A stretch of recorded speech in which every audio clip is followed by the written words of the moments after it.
I want to start with the rise and fall. आपका overall experience कैसा रहा? एक आपका पहला था,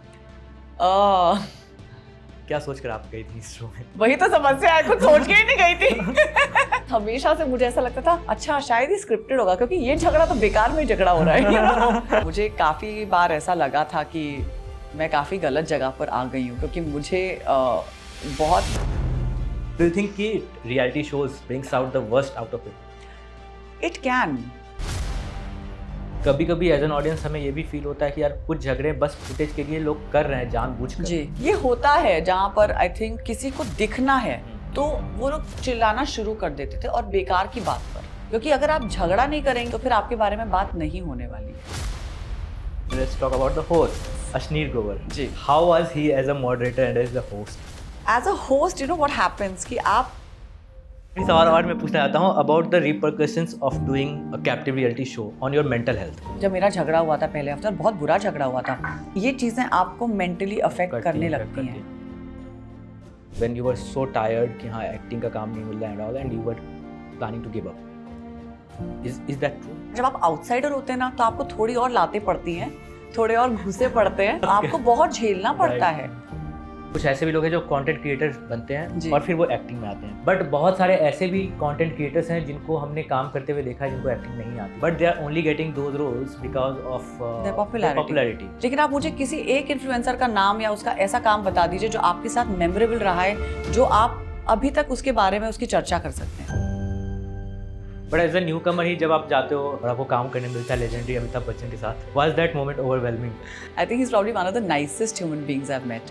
एंड जब शो खत्म हुआ था, मुझे उनसे मैसेज आया था, उनकी पहली दिवाली पार्टी थी। Dear Aahana, you are cordially invited to the Diwali party. और उससे मुझे लगा, तो मैंने कहा अमिताभ बच्चन को मेरा नाम पता है। I think I was in some 7th heaven. But मैंने ये भी पढ़ा कि लास्ट दिन की आप बात करते थे, लास्ट दिन आपके साथ उन्होंने कुछ प्रैंक कर लिया था। हाँ, अरे वाह, ये आपको पता है। Hello and welcome to another episode of digital commentaries and folding talents. मैं हूं नितिन और आज है हमारे साथ एक ऐसी वर्सेटाइल एक्ट्रेस जिन्होंने थिएटर, टीवी, मूवीज और वेब शोज में अपनी एक्टिंग से सबको हमेशा इम्प्रेस किया है। आपने इन्हें युद्ध, ऑफिशियल चुकियागिरी, सलाम वेंकी, एक्सीडेंटल प्राइम मिनिस्टर जैसे कमाल के वेब शोज और फिल्म्स में देख रखा है, और हाल ही में अपने TV debut rise and fall से इन्होंने अपने रॉ, ऑनेस्ट और बेबाक अंदाज से सबको इम्प्रेस किया है। We have with us today Aahana Kumra. Hi. Anna, welcome to the podcast. Thank you so much. कैसे हो आप Ahana? Very good. So much love, so much attention. हाँ जी, a little too much. But Anna, we will talk about a lot of things, but I want to start with the same thing, rise and fall. जी। Show खत्म हो चुका है, आपका overall experience कैसा रहा एक रियलिटी टीवी शो का जो आपका पहला था? वेल, मैंने कभी सोचा नहीं था कि मैं ये कहूँगी, लेकिन मेरे लिए काफ़ी लाइफ चेंजिंग एक्सपीरियंस रहा है। अच्छा। और राइज एंड फॉल मतलब एक ऐसा शो करना जो इतना डिफिकल्ट था। मुझे लगता है कि ये सबसे डिफिकल्ट फॉर्मेट है अभी तक जो मैंने जितने भी फॉर्मेट्स में काम किया है। ये मुझे लगता है कि सबसे खतरनाक फॉर्मेट यही रहा है, क्योंकि इस फॉर्मेट में कब कौन सा बम फूट जाए आपको पता नहीं लगता है। बहुत चीजें हो जाती हैं। तो मेरे लिए काफी लाइफ चेंजिंग एक्सपीरियंस रहा है, and I will always be grateful to the time that this took place, plus to the makers कि उन्होंने मेरे बारे में सोचा कि मुझे ये शो करना चाहिए। एंड काफी लोगों ने बहुत अच्छा बहुत प्रेम भी दिया है, और कुछ लोगों ने बहुत गुस्सा भी हुए हैं, लेकिन मुझे काफी प्रेम मिला है। Definitely. जी। बट आना, जैसे आप इतने टाइम से एक्टिंग कर रही हो, जी। जब भी आपके पास कोई एक्टिंग का ऑफर आता है, आई थिंक किसी भी एक्टर के पास एक्टिंग का ऑफर आता है तो आप पहले देखते हो कि स्टोरी क्या है, जी। किरदार क्या है। जब एक रियलिटी शो का ऑफर आता है तो क्या चलता है दिमाग में? क्या सोच कर आप गई थी इस शो में? वही तो समस्या है, कुछ सोच के ही नहीं गई थी। Let's begin with that. तो जब मुझे ये शो ऑफर हुआ था, एक्चुअली ये एक यूके का शो है, राइज एंड फॉल, और मुझे जब कॉल आया था कास्टिंग के लिए, तो उन्होंने मुझसे बोला था कि ये फॉर्मेट ये लोग इंडिया में पहली बार करने वाले हैं। तो मुझे एक्चुअली हमेशा से stunt based shows, dance based reality shows, ये सब करने का काफी शौक रहा है। तो मैंने हमेशा से सोचा था कि मैं कोई ऐसा शो करूंगी जहां मुझे स्टंट्स करने का मौका मिलेगा, डांस करने का मौका मिलेगा, कोई स्किल दिखाने का मौका मिलेगा। तो जब ये शो आया तो मैंने कहा अच्छा ये नया है कुछ, तो इसमें क्या होगा। फिर उन्होंने बताया कि उन्होंने एक एपिसोड भेजा, उन्होंने बोला कि उसमें ऐसे टास्क होंगे, चैलेंजेस होंगे, आपको रूलर्स एंड रूलर्स बनने का मौका मिलेगा, वर्कर्स बनने का मौका मिलेगा, बेसमेंट और पेंट हाउस के बीच में 2 कहानियां चलेंगी, 2 विवाद छिड़ेंगे। तो मुझे वो बहुत इंटरेस्टिंग लगा था पूरा वो फॉर्मेट। मैंने कहा यार ये बहुत ही इंटरेस्टिंग सी कोई चीज लग रही है, और उन्होंने कहा था कि 6 हफ्तों का कमिटमेंट है, so exactly 6 weeks and you will be in and out, and वो 6 हफ्ते कैसे निकल जाएंगे आपको पता भी नहीं चलेगा, क्योंकि मैं हमेशा से बहुत क्यूरियस रही थी कैप्टिव रियलिटी में इंसान रहता कैसे है और इंसान नेविगेट कैसे करता है उस पूरी जगह को, उस पूरी रियलिटी को। और ये स्क्रिप्टेड होता है, अनस्क्रिप्टेड होता है, बिकॉज हमेशा से मुझे ऐसा लगता था अच्छा शायद ये स्क्रिप्टेड होगा, क्योंकि ये झगड़ा तो बेकार में झगड़ा हो रहा है। लेकिन मैंने कभी कोई शोज देखे नहीं थे, मैंने कभी ना बिग बॉस देखा था, ना मैंने कोई ऐसा शो देखा था जहां पर मैंने मतलब आप रील्स में देखते हैं, आप छोटे स्निपेट्स देखते हैं, तो आपको पता रहता है कि चल क्या रहा है, लेकिन आप कभी मैंने बैठ के I was never involved in any season of any of these captive reality shows. तो मैंने कभी देखा नहीं था, तो मुझे एक्चुअली पता ही नहीं था कि होता क्या है। तो मैंने कहा चलो अच्छी बात है, एक ऑडियंस के तौर पे भी जाऊंगी मैं, एक कंटेस्टेंट के तौर पे भी जाऊंगी मैं, और देखूंगी होता क्या है, झगड़े क्यों होते हैं। और ये कभी कभी कुछ रोमांटिक एंगल्स हो जाते हैं, कुछ अजीब अजीब चीजें हो जाती हैं कि this one hates that one, और क्या वो लोग कभी सुलह कर पाते हैं। So I just wanted to see and experience this first hand, क्योंकि एज एन ऑडियंस भी मैं एक बन गई थी अंदर एक ऑडियंस। तो मैं कभी कभी देखती थी कि अच्छा क्यों झगड़े हो रहे हैं, क्या हो रहा है, किस लिए हो रहा है, you know, yeah, it was fun. हाँ, that's very true. As an audience like हम भी जब देखते हैं और लगता है कि यार आज चाय पे झगड़ा हो रहा है, मतलब आज इसके वो पानी गिर गई उस पे झगड़ा हो रहा है, कोई कुछ हो गया तो झगड़ा हो रहा है, तो कि कैसे ये झगड़े होते हैं, समझ नहीं आ रहा है। हाँ मेरे भी नहीं, मतलब मेरे तो पल्ले पड़ता ही नहीं था, मुझे समझ में नहीं आता था लोग झगड़े क्यों करते हैं। तो अब समझ में आया। आपको ऐसा किसी पॉइंट पे फील हुआ कि यार मैं कुछ और एक्सपेक्टेशंस लेकर आई थी और यहाँ कुछ और हो रहा है, कहीं गलत जगह तो नहीं आ गई, मुझे नहीं करना चाहिए था? एक्चुअली या मुझे काफी बार ऐसा लगा था कि मैं काफी गलत जगह पर आ गई हूँ, क्योंकि मुझे बहुत कभी कभी ऐसा लगता था कि यार ये लोग मुझे समझ नहीं पा रहे हैं, या मैं इनको नहीं समझ पा रही हूँ। सो आई थिंक एक पूरा वो क्लासिक केस ऑफ मिसअंडरस्टैंडिंग था कि जो मैं कह रही हूँ शायद इन लोग को अच्छा नहीं लग रहा है, या ये लोग जो कह रहे हैं वो मुझे अच्छा नहीं लग रहा है। So there were many times when I felt कि यार पहले हफ्ता तो मेरे लिए बहुत मुश्किल था, बिकॉज सडनली आपको एक ऐसे जगह पे छोड़ दिया गया है जहां पर आप इतने अलग अलग प्रकार के लोगों के साथ जूझ रहे हैं। पहली बार आप इतने सारे लोगों के साथ समय नहीं बिता रहे हैं, आप रह रहे हैं उनके साथ, उठना बैठना खाना खाना, उसी पूरे एक रूम में सब लोग सोते थे। So it was a very difficult place to navigate for me, क्योंकि मैं बहुत ही अलग माइंडसेट से आती हूँ। तो मैंने कहा यार मुझे लगता है कि शायद मैं गलत जगह पर आ गई हूँ। इन्होंने तो बोला था टास्क और चैलेंजेस होंगे, मैं क्या कर रही हूँ, मैं झगड़े क्यों कर रही हूँ लोगों के साथ। तो बहुत बार ऐसा फील हुआ, बट आई थिंक एक हफ्ते के बाद आई सेटल्ड इन। मुझे एक हफ्ता लगा to settle in to the entire format, और समझने में कि ये फॉर्मेट क्या है और लोग क्यों झगड़े करते हैं, लोग एक दूसरे से क्यों ऐसे बातें करते हैं। इसका इसका एक और एस्पेक्ट जो मुझे समझ में आता है, and I want to know your हाँ जी। लाइक एक्सपीरियंस कि आपको एक बाहरी दुनिया से एक अलग रख दिया गया है, एक कमरे में जी। सेम लोगों के साथ 6 हफ्ते गुजारना, तो somewhere it brings out the worst of people. Yeah. आप छोटी-छोटी चीज़ों पे इरिटेट हो रहे हैं, छोटी-छोटी चीज़ों पे झगड़े कर रहे हैं, बट बाहर निकल के जब आप वही सब चीज़ें देखते हो, तो क्या चलता है मन में? रिग्रेट होता है कि यार ये क्यों कर दिया? डू यू थिंक कि reality shows brings out the worst out of people? It can, and it is very easy the same. या मैंने ये काफी बार कहा है कि अगर मैं ये जो 15 कंटेस्टेंट्स हैं, या 14 कंटेस्टेंट्स को, मैं 15 थी, पर अगर मैं इन 14 कंटेस्टेंट्स को इस जगह के बाहर मिलती शायद, तो these are not bad people, these are people. ये लोग अपना काम कर रहे हैं, ये लोग कहीं मुकाम पर पहुंचे हैं, उसकी वजह से ये लोग इस शो का एक हिस्सा बने, क्योंकि यही 15 लोग क्यों, बाकी दुनिया क्यों नहीं।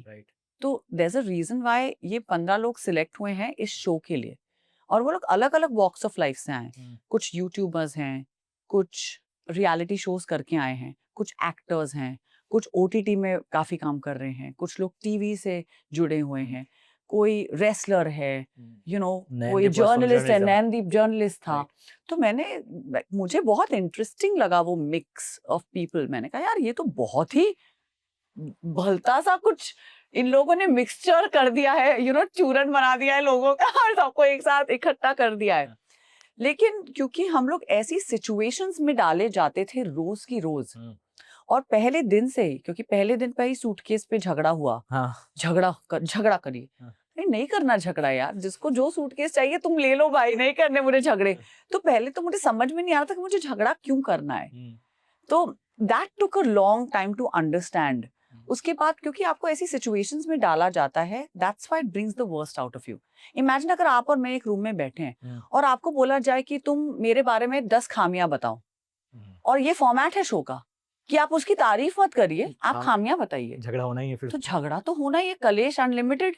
बिकॉज अगर आपने मेरे बारे में ऐसा कुछ कह दिया जो मुझे अच्छा नहीं लगा, जाहिर सी बात है कि मैं आपको चिल्लाकर या जो भी है, the way I retaliate will be the way I retaliate, and it will bring out the worst in you. Right. आपके पास ना फोन है तो आप किसी को कॉल नहीं कर सकते। आपका समय से पूरा रिश्ता तोड़ दिया है उन लोगों ने, क्योंकि वो समय भी नहीं बताते थे आपको। जब खाना भेजते थे तो लगता था भाई अब ब्रेकफास्ट का टाइम, अब चाहे तुम रात के 2 बजे मुझे ब्रेकफास्ट भेजो तो मुझे लगेगा ब्रेकफास्ट का टाइम है। आप चाहे मुझे सुबह के 3 बजे बोलिए लंच, तो मैं बोलूंगी लंच। तो हमें पता ही नहीं था, हर चीज से आपका रिश्ता टूट चुका है। आपका सिर्फ एक रिश्ता है, सिर्फ उनके साथ जिसके साथ आप उस रूम या उस घर में बंधे हैं। तो और फिर वो सिचुएशंस जो आपको दी जाती हैं, जहां पर आपको बोला जाता है कि आप अपने एक दूसरे के बारे में ये बोलिए, अब ये करिए, अब आप डिसाइड करिए, आप चूज करिए।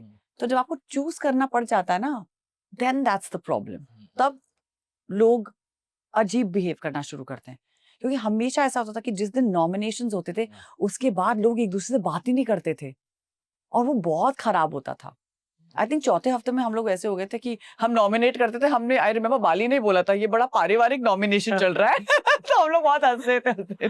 मैं वही कहने वाला था कि मुझे एज एन ऑडियंस जो सबसे टफेस्ट पार्ट लगता है वो लगता है नॉमिनेशन। इसके बाद तो झगड़ा होना ही है 100%, क्योंकि किसी ना किसी को किसी ना किसी बात का गुस्सा आएगा ही और बुरा लगेगा। बट हाँ, जैसे ये झगड़े होते हैं क्योंकि आपको उन सिचुएशंस में डाल दिया जाता है। जी बट कभी कभी एज एन ऑडियंस हमें ये भी फील होता है कि यार कुछ झगड़े बस फुटेज के लिए लोग कर रहे हैं जानबूझकर। जी जी।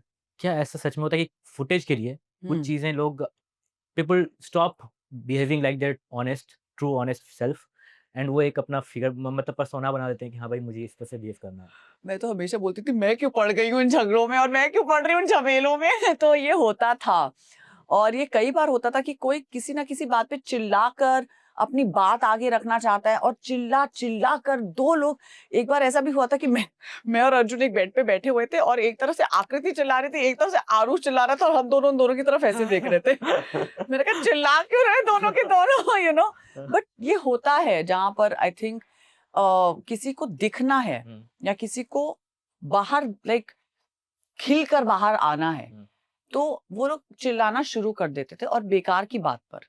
सो देयर वर मेनी टाइम्स, बहुत फाइट्स ऐसी भी हुई हैं जहां पर लोग बेकार में चिल्ला रहे हैं, बेकार में झगड़े कर रहे हैं। But I understood that much later कि वो झगड़े इसलिए हो रहे थे जिससे कि वो दिखें, उनके बारे में एक चर्चा हो, उनके बारे में एक विवाद हो, और उनके बारे में बात की जाए।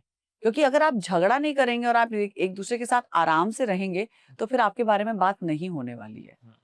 मुझे याद है like Arjun I have not met him personally जी। बट जब पहली बार देखा मैंने कि हाँ he is going to this show I was like why, ये तो बहुत ही डिफरेंट काइंड की पर्सनैलिटी है इनकी, मुझे नहीं लगता ये झगड़ा कर पाएंगे। तो वो कि ये कैसे हो रहा है। नहीं, अर्जुन प्लेड वेरी वेल, हाँ, और अर्जुन ने डट के मुकाबला किया। उसने वहां पर भी झगड़ा किया जहां पर उसको झगड़ा करना था। हाँ। उसने काफी अच्छा खेला है। But let's move ahead of the contestants and let's talk about the host, yes Ashneer Grover. जी। How was he as a moderator and as a host?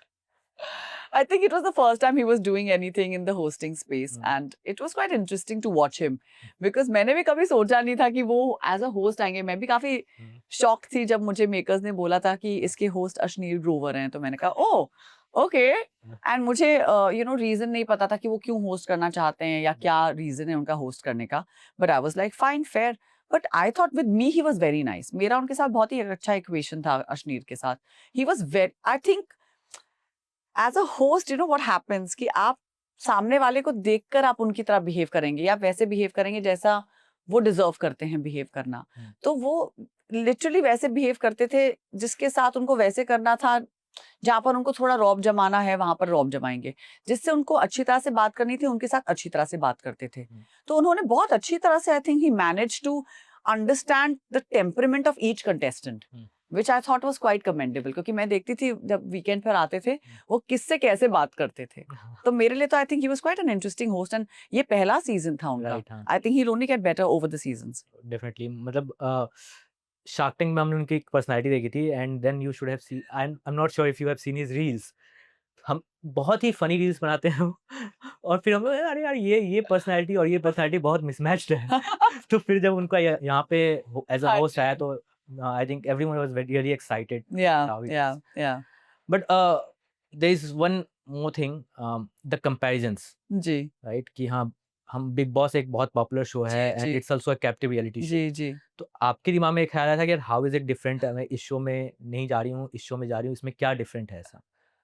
तो सबसे पहला तो बिग बॉस बहुत लंबा कमिटमेंट है, 3 महीने का, कभी वो 4 महीने हो जाता है, कभी वो 5 महीने हो जाता है. यस. तो मैं तो 100% श्योर थी कि मैं वो नहीं कर सकती हूँ.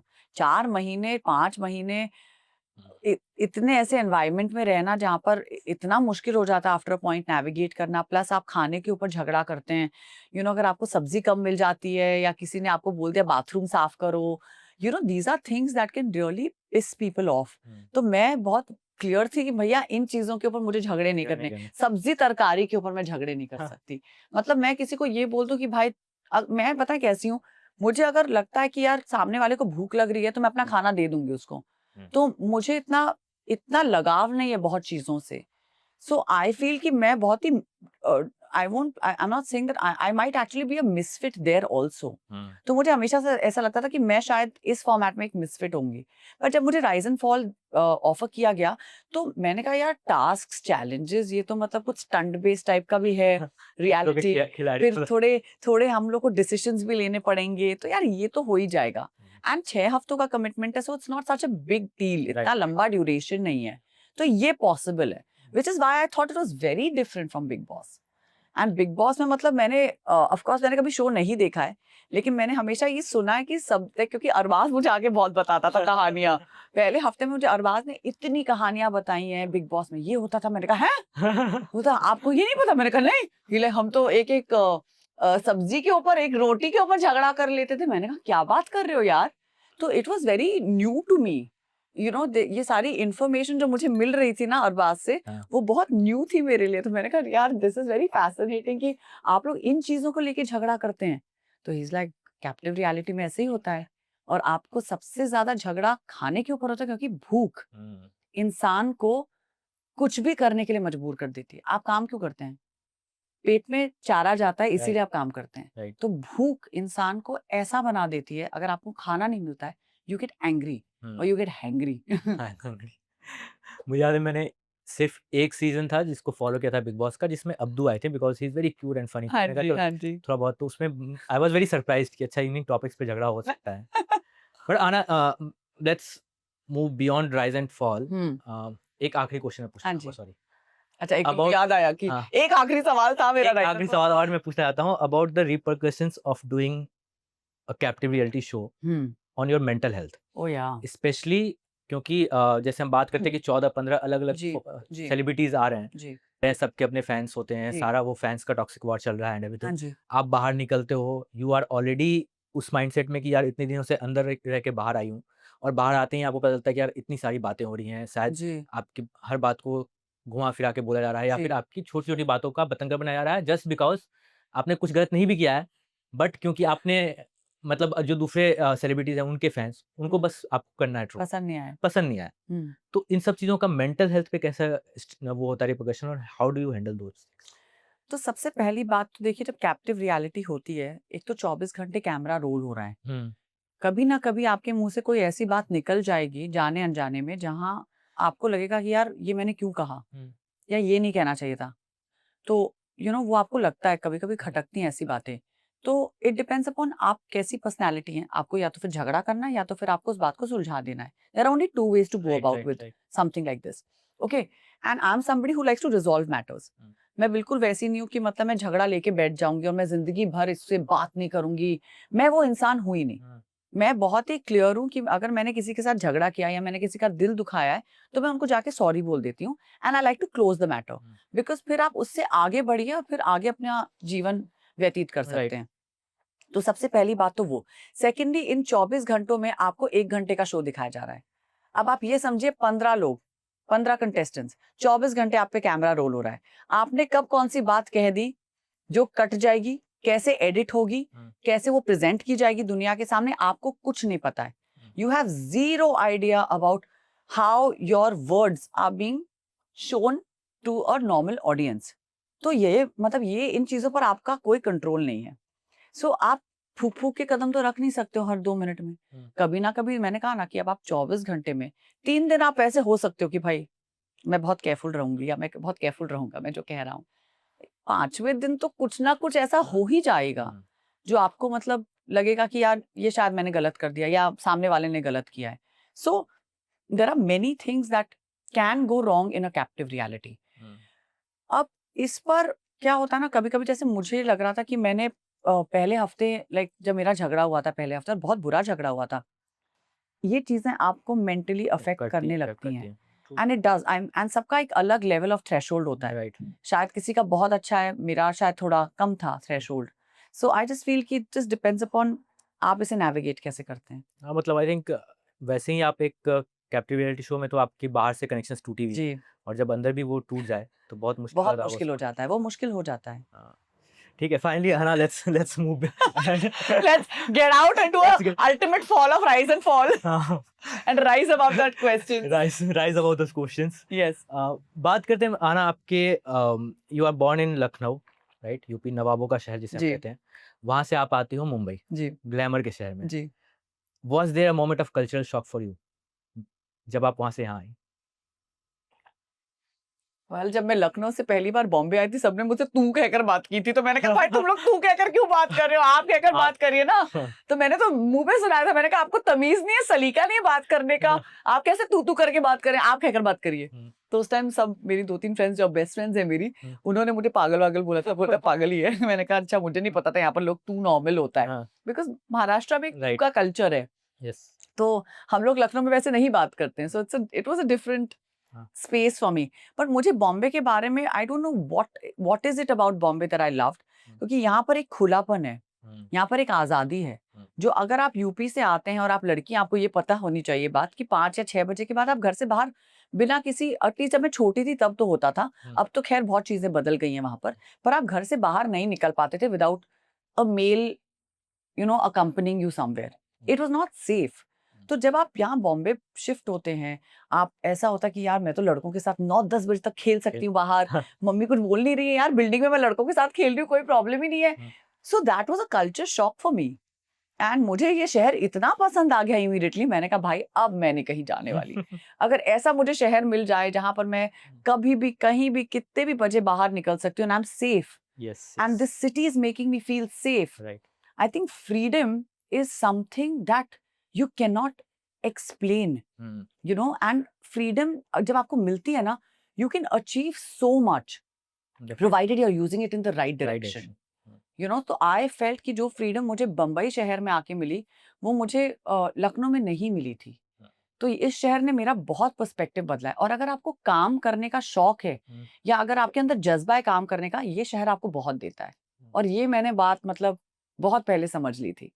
तो मेरा बहुत क्लियर मोटिव था कि मुझे बॉम्बे में ही रहना है, बॉम्बे में ही काम करना है, और बॉम्बे में ही अपना पूरा अपना करियर बिल्ड करना है, अपने आप को बिल्ड करना है। सपनों का शहर। बिल्कुल सपनों का ही शहर है ये।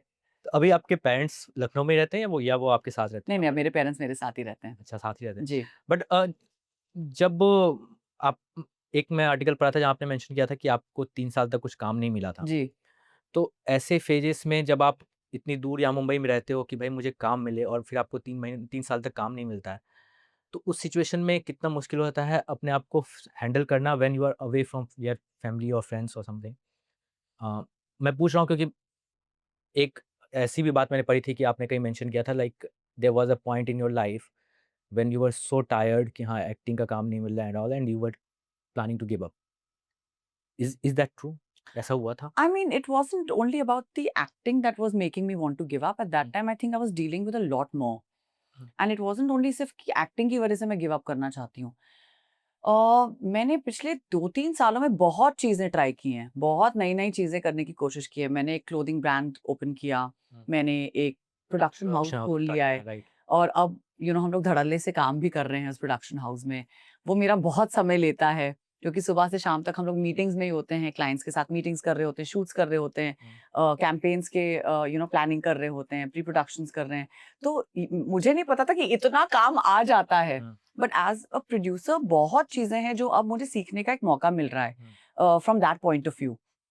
तो आई फील कि ऑफ कोर्स कि अगर आप हार मान के बैठ जाएं और ये बोले यार ये नहीं होगा, तो वो आपकी प्रॉब्लम है। मतलब then that's a shortcoming that you have, but I wanted to rise above all these things. और मेरा बहुत क्लियर था कि यार मैं कुछ भी करूंगी ना, मैं घर पे नहीं बैठूंगी। चाहे मुझे फिल्म्स में अभी काम नहीं मिल रहा है या मुझे वो रोल्स नहीं मिल रहे जो मुझे करने हैं, एंड मैं वो मोहताज नहीं बनना चाहती हूँ जहां पर मुझे ये रोल मिले और वो मुझे करना ही पड़ेगा। So that is something that I was not okay with, and I was very clear कि मुझे ये नहीं करना है। मैं अपने टर्म्स पे इस पूरी इंडस्ट्री में आई थी, अपने टर्म्स पे मैंने हमेशा काम किया है, कभी किसी ने कोई सिफारिश नहीं की। जो भी काम मिला बड़े बड़े दिग्गजों के साथ काम करने का मौका मिला है। किसको अपने पहले शो में बच्चन साहब के साथ काम करने का मौका मिलता है? Right, true. शाहरुख सर मेरे प्रोड्यूसर रह चुके हैं बेताल में। मैं नसीर सर के साथ काम कर Yes. चुकी हूँ। मकरंद देशपांडे के साथ मेरी एक बहुत लॉन्ग लास्टिंग वर्किंग रिलेशनशिप है। मैंने अभी तक इतने अच्छे डायरेक्टर्स, इतने अच्छे एक्टर्स के मधु साथ काम भंडारकर के किया साथ है। भी आपने मधुर सर के साथ काम किया है, रेवती मैम के साथ काम किया है। मैंने अनुपम खेर जी के साथ 3 फिल्में की हैं। ये। तो मेरा एक बहुत ही अच्छा रिलेशनशिप है, बहुत एक्टर्स के साथ, बहुत प्रोड्यूसर्स के साथ, बहुत डायरेक्टर्स के साथ। और मैंने लाइफ में पता है जो कुछ भी सीखा नितिन, मैंने सिर्फ अपने इस करियर और अपने प्रोफेशन के बलबूते पे सीखा है। चाहे वो चाहे मैंने लिपस्टिक से सीखा हो कि फेमिनिस्ट फिल्म्स क्या होती हैं या फेमिनिज्म क्या होता है, ब्यूटीफुल फिल्म। कि औरतों की कहानियां क्यों बतानी चाहिए, मैंने वो सीखा है। मैंने हर प्रोजेक्ट पे आप कुछ ना कुछ सीखते ही हैं। राइट। और जब आप आउटसाइडर होते हैं ना, तो आपको थोड़ी और लातें पड़ती हैं, थोड़े और घूसे पड़ते हैं। You are being invest. No, you are being वही बहुत आपको बहुत मतलब बहुत आपको बहुत झेलना पड़ता है, राइट। लेकिन आप हर चीज से कुछ ना कुछ सीखते हैं। हम्म। तो मेरा एक बहुत ही मैंने कहा कि मैंने कभी हार नहीं मांगनी। जब मुझे फिल्मों में कम काम मिलना शुरू हो गया तो मैंने वेब सीरीज उठानी शुरू कर दी।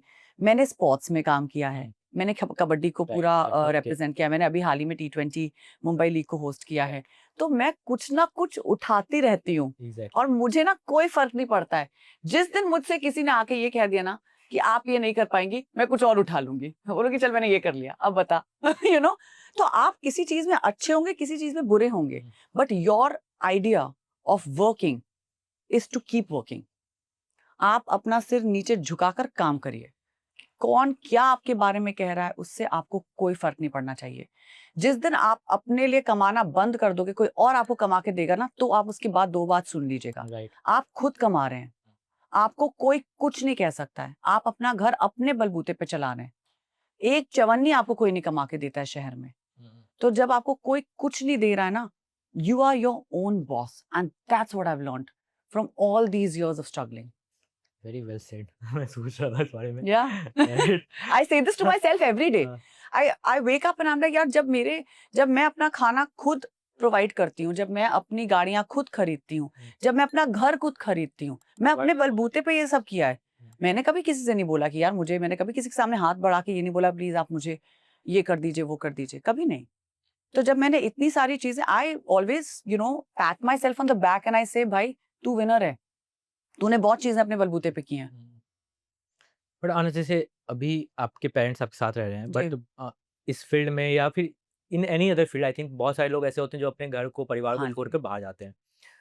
मैंने कहीं ऐसा एक सुना था जो कि मुझे बहुत अच्छी लाइन लगी कि सबसे ज़्यादा कॉल्स आपको आपके घर से आते हैं और बिल्कुल। सबसे ज़्यादा कॉल्स आप अपने घर के नहीं एक्सेप्ट करते हो, रिजेक्ट कर देते हो। कहीं ना कहीं do you feel like as we grow up we start undervaluing our parents? No, no. I don't think so. Okay. I value I value my parents a lot. और मेरे पेरेंट्स को ये बात पता है। मतलब मेरे पापा को तो उनके सारे कॉलीग्स आकर हमेशा बोलते हैं कि आपकी लड़की बहुत करती है आपके लिए। But I spend a lot of time with family. मैं बहुत ही फैमिली ओरिएंटेड हूँ। मुझे बहुत अच्छा लगता है अपने पेरेंट्स के साथ वेकेशंस लेना, अपनी बहन अपने नेफ्यू के साथ वेकेशंस लेना। इनफैक्ट ऐसा कोई दिन ही नहीं है जहाँ पर मैं अपनी मॉम, डैड, सिस्टर और नेफ्यू इन चारों से बात ना करूं। मेरा नेफ्यू 9 साल का है, बट वो भी मुझे कॉल करके बताएगा, मासी आए, मैंने आज ये किया, आज मैंने वो किया, आज इसके साथ झगड़ा हुआ, आज इसके साथ बनी, आज मैंने स्कूल में ये किया, ये एग्जाम था। So I talk to my nephew like at least हफ्ते में 2 बार, ओह नाइस। और पूरा लो डाउन देता है वो मुझे क्या हो रहा है। So I am very close to my parents also and my friends also. तो मेरा एक बहुत क्लोज निट सर्कल है लोगों का, और मैं हमेशा बोलती हूँ कि I have been very lucky. मैं इतनी लकी हूँ, मुझे इतना प्यार मिला है ना मेरे दोस्तों से, और मैं बहुत मुफर्ट हूँ, तो मैं कुछ भी बोल देती हूँ किसी को, और उनको पता है कि आई am not coming from a place of like you know angst, या यू नो मैं बहुत झगड़े भी करती हूँ और हक से झगड़े करती हूँ। चाहे वो झगड़ा मैं मकरंद देश पांडे के साथ भी करूं या नसीर सर के साथ भी करूं, मैं हक से झगड़ा करती हूँ, और उनको पता है कि ये हमारी झांसी की रानी है, यू नो, सबके साथ झगड़े करेगी, लेकिन you know by the end of it सब लोग सुलह कर लेते हैं, we make up and we all work together. इसीलिए तो मेरे इतने अच्छे रिलेशनशिप्स, आज भी बच्चन साहब के साथ इतना अच्छा रिलेशनशिप है, नसीर सर के साथ इतना अच्छा रिलेशनशिप है, रत्ना मैम के साथ इतना अच्छा रिलेशनशिप है, मैक्स सर के साथ इतना अच्छा रिलेशनशिप है। So I have always felt कि यार मैं बहुत लकी हूँ कि आज भी मतलब जो रिलेशनशिप्स मैंने 20-25 साल पहले बनाए थे, वो आज भी मेरे रिलेशनशिप्स टिके हुए हैं। Definitely, and that's so sweet. I think अभी मैं पढ़ रहा था कि हाँ, आपने जो अपना पॉडकास्ट भी स्टार्ट किया था उसमें पहले गेस्ट भी आपने नसीर सर और रत्ना मैम को बुलाया था, तो दैट्स रियली स्वीट। बट आना, did you ever feel like कि इतना अच्छा काम और इतने अच्छे किरदार करने के बाद भी somewhere you didn't get enough opportunities? इस पूरी एक्टिंग की मैं बात कर रहा जी हूँ, स्पेशली ना, ये बहुत ही मच डिस्कस टॉपिक है जी जिस पे मैं आ रहा हूँ, इनसाइडर्स वर्सेस आउटसाइडर्स वाला, जी कि जहाँ पे ये खासकर ये बातें होती हैं कि यार अगर आप एक इनसाइडर हो तो आपके पास बहुत ज़्यादा मौके होते हैं, जी बहुत ज़्यादा अपॉर्चुनिटीज़ होती है जी अपने आप को प्रूफ करने के लिए। वहीं अगर आप एक आउटसाइडर हो तो आप अपने आप को प्रूफ भी कर दो तो भी शायद आपको दूसरा मौका मिलने में बहुत मुश्किल होता है। जी। What's your take on this? Well it's true, इसमें मतलब टेक या नो टेक की है ही नहीं गुंजाइश, बिकॉज ये एक ऐसी इंडस्ट्री, एटलीस्ट हमारी जो film industry, Hindi film industry है, वो बहुत ही ज़्यादा रिलेशनशिप्स पे बनती है। और मैंने वो देखा है फर्स्ट हैंड कि अगर आपका रिलेशनशिप किसी के साथ अच्छा है तो आपको काम इजीली मिल जाता है। अगर आपका काम रिलेशनशिप्स पे नहीं हो रहा है, या अगर आप किसी के साथ, किसी के रिलेटिव नहीं है, तो आपको वो काम मिलना थोड़ा मुश्किल होता है। और वो हर जगह का एक, मैंने एक एटलीस्ट इस हिंदी फिल्म इंडस्ट्री में बहुत ज़्यादा देखा है कि कोई ना कोई किसी ना किसी रिलेटिव के थ्रू आ रहा है, या किसी का अच्छा रिलेशनशिप है किसी प्रोड्यूसर या डायरेक्टर के साथ, तो उनको काम बहुत आसानी से मिल जाता है। बट आई फील कि you have to make yourself so good that आपको फिर कोई मना ना कर पाए। But having said that, yes, roles कम आते हैं, स्पेशली विमेन के लिए तो बहुत ही कम आते हैं। लड़कों के लिए तो फिर भी मुझे लगता है कि रोल्स काफी लिखे जाते हैं, उनके पास अपॉर्चुनिटीज बहुत होती हैं, बट एज विमेन हम लोग के पास फ्यूअर रोल्स होते हैं। तो दैट्स आप देखेंगे कि एक रोल के लिए इतनी सारी लड़कियां ऑडिशन दे रही होती हैं, या इतने ऑप्शंस होते हैं, क्योंकि है तो यार एक्ट्रेसेस हैं तो, और अपने पास बहुत अच्छी अच्छी एक्ट्रेसेस हैं। एंड मेरा हमेशा से मन ये करता है कि मैं काश एज अ प्रोड्यूसर ऑल्सो ऐसे शोज या ऐसी फिल्में लिख सकूं या बना सकूं जो इतनी सारी औरतों को एम्प्लॉय कर सकें।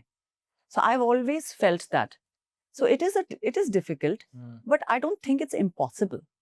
आई थिंक कि आपका ड्यू आपको कभी ना कभी तो मिल ही जाएगा अगर आप काम करते रहे। किसी की बात का बुरा मत मानो, नथिंग इज पर्सनल। इस इंडस्ट्री में तो कुछ भी पर्सनल नहीं है। कल आपका किसी के साथ झगड़ा होगा, परसों आपको उसी के साथ काम करना पड़ेगा, तब आप क्या करोगे? झगड़ा लेके बैठे रहोगे? So there is nothing personal in this industry, everything is basically about how how you take it. थोड़ा पॉजिटिवली अगर आप लें ना चीजें, अपने आप हो जाती हैं वो चीजें। तो maybe I have not been a part of those kind of nexus, या उन ग्रुप्स का हिस्सा नहीं बन पाई। एंड कभी कभी आपको ऐसा लगता है कि यार अगर मैं इस ग्रुप का हिस्सा बन जाती तो आज शायद मैं भी ये शो कर रही होती या ये फिल्म कर रही होती। बट वो लोग वो नहीं कर रहे हैं जो मैं कर रही हूँ। एंड मैं कल अपने आप को जहाँ बिल्ड कर लूंगी, तब फिर वो लोग 5 साल बाद वो लोग मुझे बोलेंगे अरे यार काश हमने ये किया होता। तो ये काश काश तो मुझे लगता है लगा ही रहेगा पूरी जिंदगी। आप काश काश में घूमते रहेंगे तो फिर आकाश ही हो जाएगा। और आपको आकाश की तरफ देखना है, विच इज अनलिमिटेड। एक सवाल बहुत लोगों के मन में रहता है कि यार जो एक्टर सेलेक्टेड फिल्मोग्राफी जिनकी है, जो हाँ जी मतलब हर हर महीने कुछ ना कुछ काम नहीं कर रहे हैं, जी। How do they run their kitchen in Mumbai? What do you do? How do they run their how do kitchen? you- How do I run my kitchen? How do you run your kitchen? Thankfully social media है जो bills पे कर देता है, that's also fine. अभी हम लोग produce कर रहे हैं which again pays my bills quite well. As I said, मैं हमेशा कुछ ना कुछ काम उठा ही लेती हूँ, तो ऐसा है नहीं कि मैंने कुछ काम कभी उठाया नहीं है. काम तो मैं हमेशा से करती आई हूँ और हमेशा करती रहूंगी. बट मुझे नहीं पता कि लोग अपने बिल्स कैसे पे करते हैं, क्योंकि कभी कभी मुझे भी लगता है कि यार बॉम्बे जैसे शहर में जहाँ रेंट्स इतने हाई हैं और आप काम नहीं कर रहे हैं, तो आप कर क्या रहे हैं? तो वो कभी कभी मुझे भी ऐसा लगता है कि कि कर क्या रहे हैं. मैं ट्रैवल भी करती हूँ, तो ट्रैवल शोज के दौरान करती हूँ ज्यादातर, तो मैं उसमें भी मुझे मनी मिल जाता है, तो मैं अपना पैसा कमा लेती हूँ. So I have always been able to make my money. कभी ऐसा हुआ नहीं कि I have not been able to make my money. आप थिएटर में काफी एक्टिव हैं. बहुत ज्यादा. मुझे याद आया कि कल हमारी टीम में एक बंदा बोल रहा था कि उनसे पूछना, डज थिएटर पे वेल? नो. पर मजा बहुत आता है. और मैं एक बात बोलूं, मुझे इसीलिए मैं पैशन के ही करना है तो theatre. But I tell you, ये प्रतीक के साथ मैंने जो पॉडकास्ट किया था, मैंने उनसे भी यही पूछा था. और मेरे पॉडकास्ट में जितने भी एक्टर्स आए हैं वो सब सक्सेसफुल हैं फिल्मों में.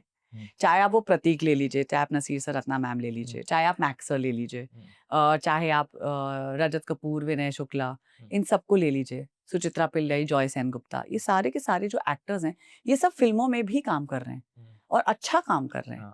अमृता सुभाष को ले लीजिए, वो भी आई हुई हैं.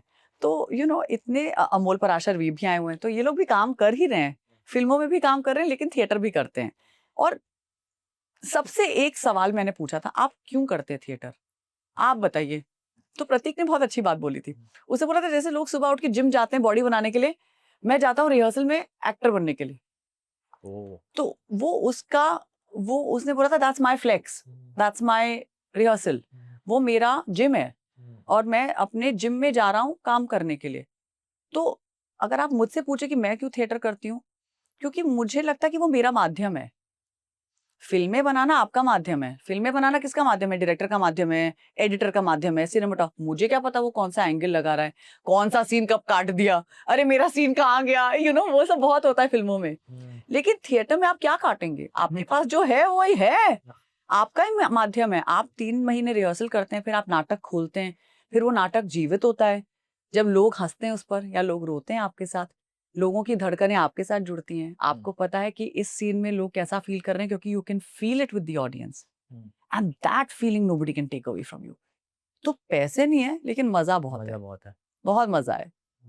आपने इस बीच में 2 चीजों का मेंशन किया और दोनों को जोड़ कर मुझे मेरे दिमाग में एक क्वेश्चन आ रहा है. एक तो थिएटर जहाँ पे लोग एक्टिंग सीखने आ रहे हैं और मजे हुए कलाकार आ रहे हैं, वहाँ से अच्छी एक्टिंग सीखते हैं. और दूसरा भी आपने मेंशन किया कि यार सोशल मीडिया के थ्रू भी आपकी कमाई हो रही है. जी.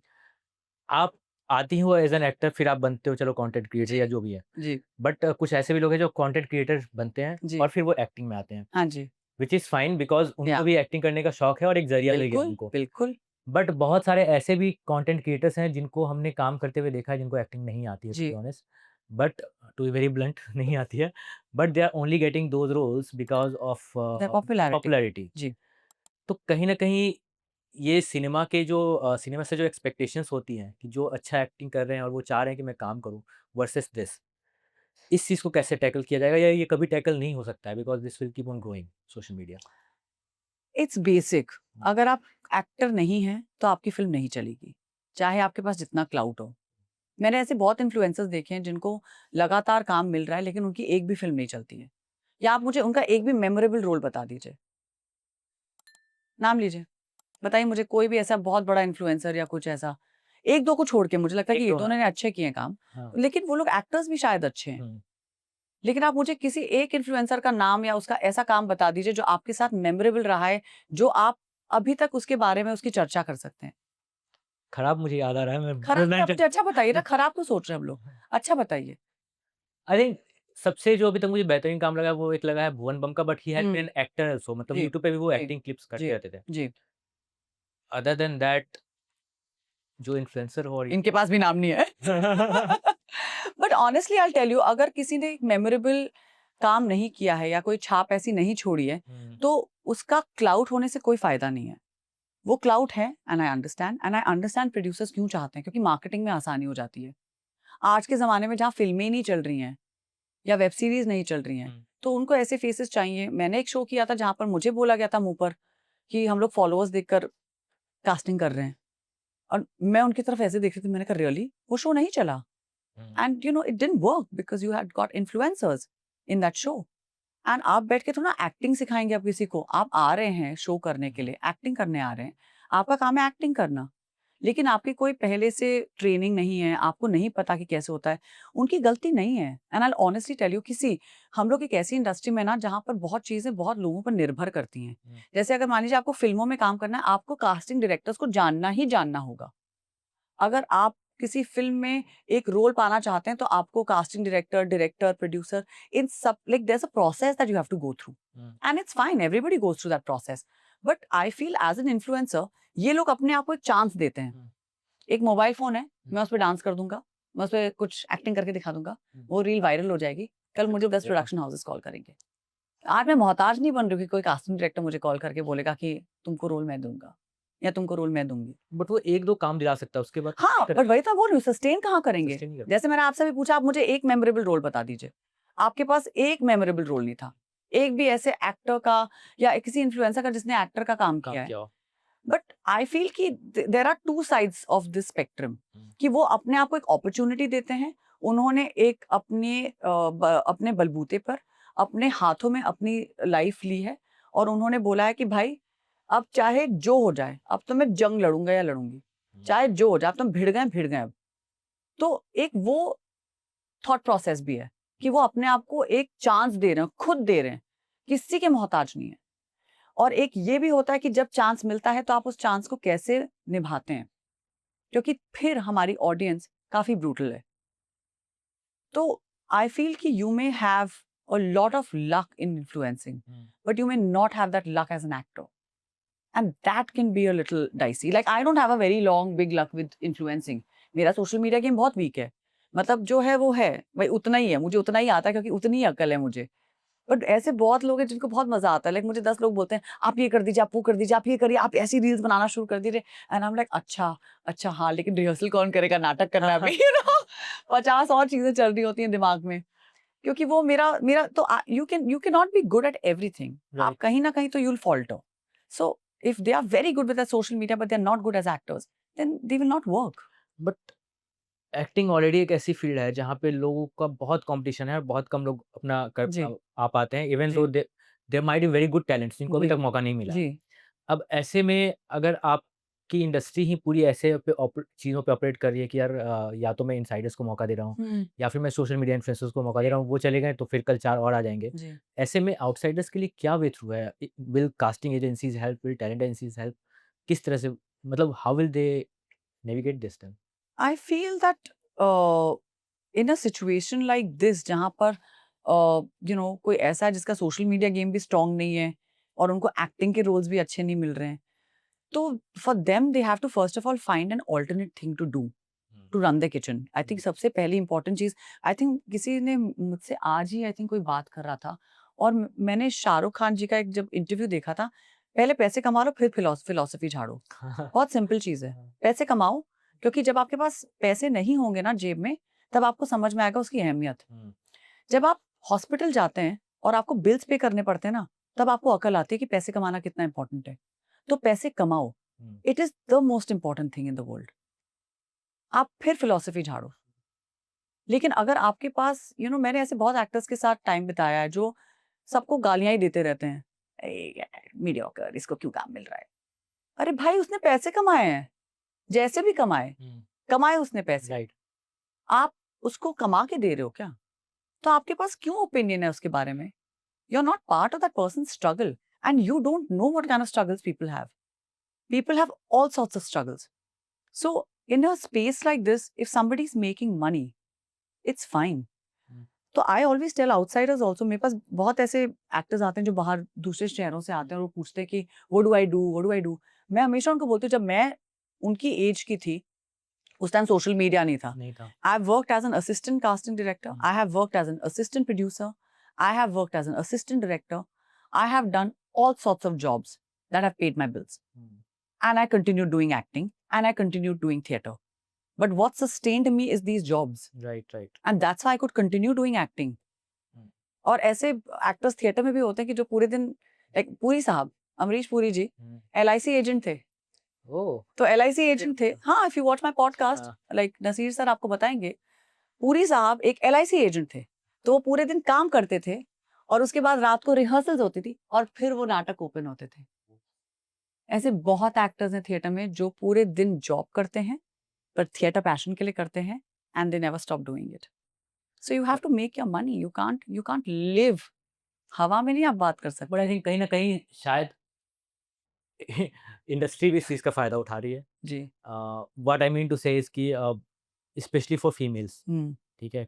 क्या हम अक्सर सुनते हैं कि यार they will have to compromise with the creative जो उनकी मतलब क्रिएटिव विशेस हों कि जी। हाँ, मुझे ऐसा रोल मिले, अच्छा रोल मिले, वो शायद नहीं मिल रहा है।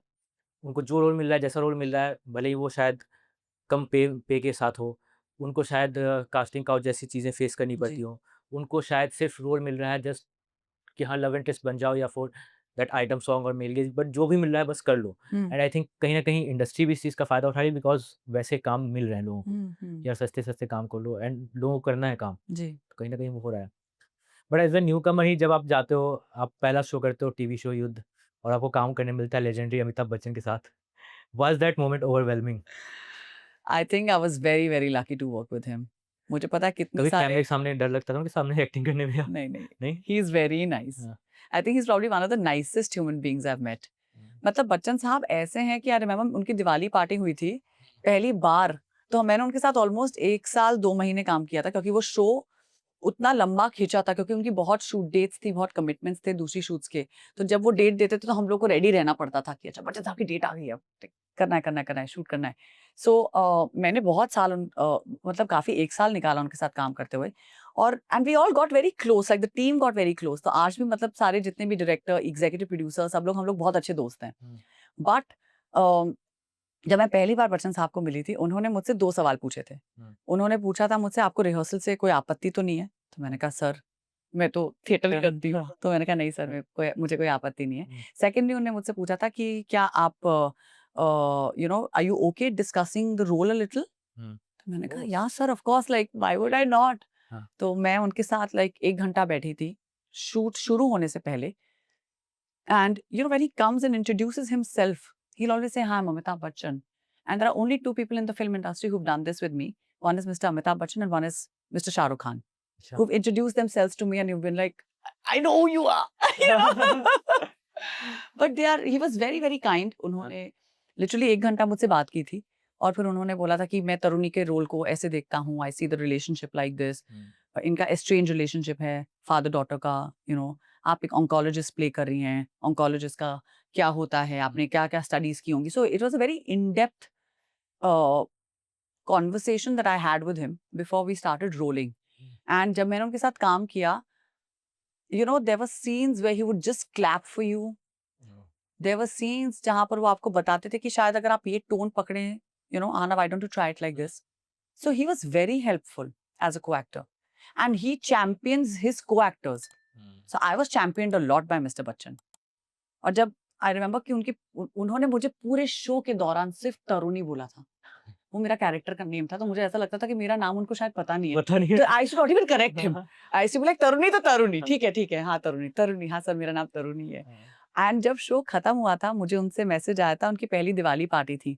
उन्होंने मुझे मैसेज किया था, dear Aahana you are cordially invited to the Diwali party. Oh nice. और उसने मुझे लगा था, मैंने कहा अमिताभ बच्चन को मेरा नाम पता है, इनको मेरा नाम पता है, इनको मेरा नाम जानते हैं मेरा नाम। मैंने कहा मिस्टर बच्चन ने मुझे मैसेज किया। So it was a huge deal for me that I got a message from him definitely. and I got invited to his Diwali party and he was such a gentleman. मेरे पास गाड़ी नहीं थी उस दिन, मैं rickshaw से गई थी क्योंकि तब कहाँ गाड़ी थी यार, जब 2014 की बात कर रही हूँ, गाड़ी रिक्शा ही अपना सब था। तो मैं रिक्शे से आई थी, तो उन्होंने मुझसे पूछा, Ahana how are you going back? मैंने कहा sir I am going by rickshaw, I will get you dropped. उन्होंने अपनी गाड़ी मंगवाई, उनके शोफर ने गाड़ी लेकर आए, वो बाहर खड़े रहे जब तक मैं गाड़ी में बैठी नहीं। उन्होंने मुझे घर नहीं ड्रॉप किया, you know his chauffeur dropped me home and मैं उस दिन I think I was in some seventh heaven. I was like कोई भी होगा। बच्चन की chauffeur driven गाड़ी ने मुझे मेरे घर ड्रॉप किया है, you know मैंने कौन से सौभाग्य मुझे ऐसे मिले कि you know this kind of a thing has happened. Definitely. So I've had very kind people in the film industry. मुझे बहुत अच्छे लोगों के साथ मेरा ताल्लुक बना है इस इंडस्ट्री में, मेरा एक बहुत अच्छा रिलेशनशिप बना है इस इंडस्ट्री में. Well, So I've always been very grateful. that's so sweet about Mr. Bachchan. But He's मैंने ये adorable. मैंने ये भी पढ़ा कि लास्ट दिन की आप बात करते थे, लास्ट दिन आपके साथ उन्होंने कुछ प्रैंक कर लिया था. हाँ, अरे वाह, ये आपको पता है? उन्होंने बहुत मस्ती की थी. मैं पेरिस जा रही थी हाँ. और उन्होंने सडनली मेरा ईपी आया और उन्होंने मुझसे बोला कि डेट्स एक्सटेंड होंगी. तो मैंने कहा व्हाट डेट एक्सटेंड? मैंने कहा भाई मेरे टिकट्स हो गए, मैं नहीं कर रही date extend. He is like नहीं नहीं डेट्स एक्सटेंड होंगी. Are you going to say no to mister Amitabh Bachchan? मैंने कहा नहीं यार ऐसे मत करो भाई, मैं बहुत खर्चा करके पहली बार लाइफ में कहीं सोलो ट्रैवल कर रही हूँ, पेरिस जा रही हूँ पहली बार, यू नो, मैं पहली बार अकेले कहीं जा रही थी. मैंने कहा यार ये मत करो यार. मैं रोना शुरू, मैंने तो सेट पे रोना शुरू कर दिया था. मैं कोने में ऐसे बैठ के रो रही थी. मेरा डायरेक्टर हंस रहा है, बच्चन साहब हंस रहे हैं, और फिर मेरा एग्जीक्यूटिव प्रोड्यूसर हंस रहा है, सब हंस रहे हैं मुझ पर, और मैं कोने में रोए जा रही हूँ. और क्लाइमैक्स सीन का शूट है, वैसे रोना ही था उसमें, तो मैं रोंदू ही दिखने वाली थी. बट मैंने कहा भाई ये मतलब ऐसे जो, एंड देन व्हाई, आपको पता है एक गधा होता है और गधे के सिर पर सींग होते हैं, और उस टाइम मुझे इतना गुस्सा आया था. मैंने कहा आप कैसे कर सकते हैं मेरे साथ ये. But it was really cute. He is very very cute on set, और बहुत मस्ती करते हैं वो सेट पे. ये शूट एक आर्टिकल का हेडलाइन पढ़ा था मैंने, पूरा आर्टिकल बहुत लंबा था तो पढ़ा नहीं, कि I almost lost lipstick under my Burkha because of Amitabh Bachchan. ये वही इंसिडेंट था क्या? नहीं, not because of him, because of the show. अच्छा. बिकॉज डेट्स हमारी तय नहीं होती थी ना इसमें, युद्ध में. वो भी, उसका भी युद्ध चल रहा था, डेट्स का अलग ही युद्ध चल रहे थे उसमें. तो उसकी डेट्स हमारी तय नहीं होती, तो हम लोग को 1-2 दिन पहले पता चल जाती थी कि अच्छा अभी शूट होने वाला है. तो उस टाइम मुझे लिपस्टिक ऑफर हुई थी मार्च में, एंड मेरी वही डेट्स थी, बच्चन साहब की डेट्स थी, सेम डेट्स. अच्छा. तो मैं उस टाइम जब अलंकृता से मिली थी, मैंने कहा था कि यार लंकी मैं नहीं कर पाऊंगी ये, क्योंकि मुझे ये शो खत्म करना है, बच्चन साहब की डेट्स हैं. अगर आप मार्च में शुरू करें तो मार्च में तो मुझे पता ही नहीं कौन सी डेट्स हैं मेरी. सो मैं आपको कैसे डेट्स का कमिटमेंट दूं. सो उनको मैंने तब मना किया था. But I think as luck would have it, या बोलते हैं ना कि हर स्क्रिप्ट पे आपकी किस्मत लिखी होती है, आपका नाम हर स्क्रिप्ट पे लिखा ही होता है अगर आपको करना होता है वो रोल. तो वो डेट्स पुश हुई, और फिर अक्टूबर में आई थिंक उन्होंने शूट शुरू की. उससे पहले मैंने फिर से ऑडिशन किया, and I got locked for lipstick and my Burkha, which was my first film. And it's a beautiful film, और आप रुकने नहीं वाले हो. बिल्कुल नहीं. एंड आई होप कि राइज एंड फॉल की तरह आपका फॉल ना है, बस राइज होता रहे. राइज ही है अपना, अब राइज रहे. And we continue watching your good work. Thank you so much. Thank you. आप यहाँ आए उसके लिए thanks a lot, and I hope you enjoyed this call. No, I really did. Thank you so much. It was so nice. Hi, everybody. This is Ahana Kumra, and I've just had a wonderful podcast, a really long podcast with Nitin. And if you've liked this podcast, please like, share, and subscribe to the Digital Commentary.